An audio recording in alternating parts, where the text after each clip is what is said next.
What's next to do? The daily reading. My utmost for his highest, June 8th.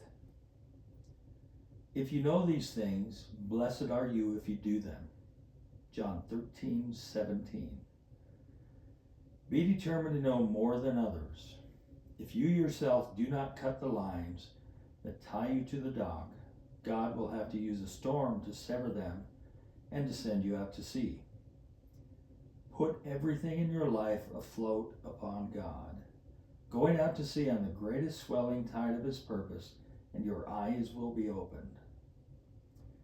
If you believe in Jesus, you are not to spend all your time in the calm waters just inside the harbor, full of joy, but always tied to the dock. You have to get out past the harbor into the great depths of God and begin to know things for yourself. Begin to have spiritual discernment. When you know that you should do something and you do it, immediately you know more. Examine where you have become sluggish, where you began losing interest spiritually, and you will find that it goes back to a point where you did not do something you knew you should do. You did not do it because there seemed to be no immediate call to do it.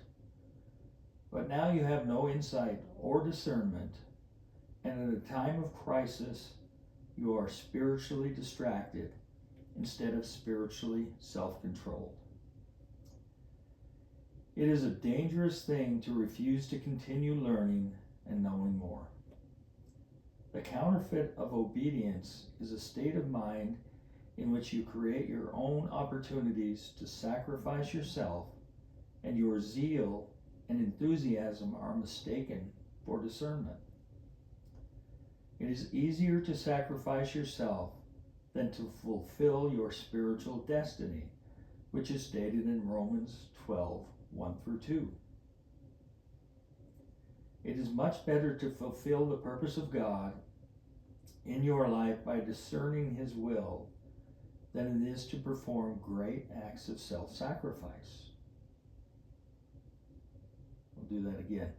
It is much better to fulfill the purpose of God in your life by discerning his will than it is to perform great acts of self-sacrifice. Behold, to obey is better than sacrifice. 1 Samuel 15:22. Beware of paying attention or going back to what you once were, when God wants you to be something that you have never been. If anyone wills to do his will, he shall know. John 7:17. The daily reading. My utmost for his highest, by Oswald Chambers, June 8th.